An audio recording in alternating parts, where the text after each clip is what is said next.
But I want to move to another challenge because marketing only relatively recently has been tasked with the mission of innovation. We have another mission that we're tasked with, have been for a long time, it hasn't gone away, and that's scalability, right? I mean, particularly so if you're in a B2B space, you have a certain number of leads, a certain lead quality that you have to deliver to the sales team. It's not acceptable to say, oh, well, we only got a few of them this month, but we're going to try some experiments next month to see if we could get a few more. No, I mean, there's metrics to be hit here. So it's interesting.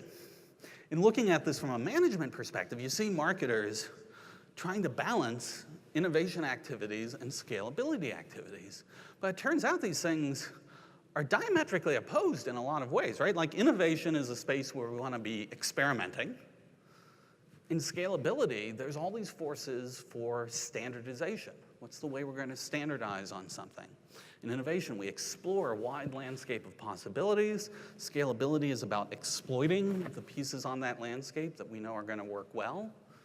In innovation, fail fast is the mantra, because fail slow, everyone agrees, sucks. But fail not is where we're at when we talk about scalability. In innovation, we'll question assumptions. In scalability, we want to leverage them.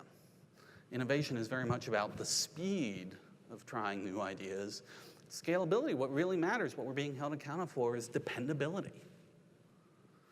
So this is why I have so much respect for modern marketers, is if you were managing either one of these columns, it would be a good challenge. But trying to manage both of these simultaneously, how do you do that? And it turns out, not surprisingly, that this is not unlike some of the challenges that software and IT people have wrestled with for a number of years too. And although there hasn't been one magical management methodology that unifies all of them, there's kind of been two.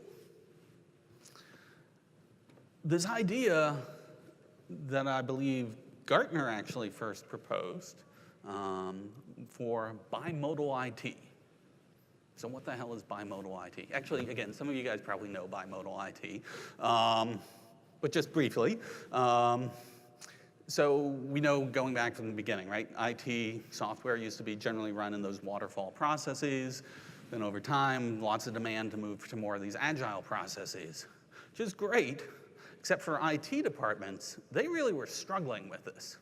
Because although there's a lot of things that IT needs to build that are well suited to agile, there's also a bunch of work that IT does, particularly around infrastructure, the management of capital budgets on infrastructure. This is starting to fade away a little bit more here with all this stuff in the cloud, but even today, right? That stuff actually lends itself to that long-term planning. And so IT teams are trying to split between these, and wherever they sat in the middle between agile and waterfall, someone was unhappy. And so Gartner had this really simple solution to it. They're like, okay, well, don't try and do just one. Basically, break this into two different groups. Have a set of projects and responsibilities that you will say, this is infrastructure-based, and we're going to run this according to this much stricter waterfall process. And then this stuff over here is actually really well-suited for agile. We're going to run these things in agile processes, and that's perfectly okay. And this has actually worked out really well. I know Forrester now also talks about it as two-speed IT. And again, this is something where as marketers, we essentially can just steal this from the IT world. I would call it bimodal marketing. To basically look at the activities that marketing does and split them into two categories of things in the core, which is really where we're focused on scalability, and then more of these activities on the edge, places where we want to be pursuing innovation. And just as a rough way of breaking down the investment in these, I'm going to borrow from Coca-Cola. They'd promoted, some of you may have seen their 70-20-10 model. That 70% of their marketing budget goes into things that they generally know are going to work. 20% goes into things that are promising. They've seen some evidence will work. And then 10% goes into sort of that wild and crazy experimentation.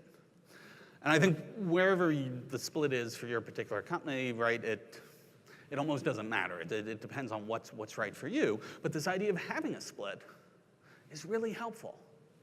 Because now we can start to allocate a little bit of our resources, of our budget, to be able to pursue those innovation activities without holding them to the same standard that we hold the more scalable aspects of our operations to.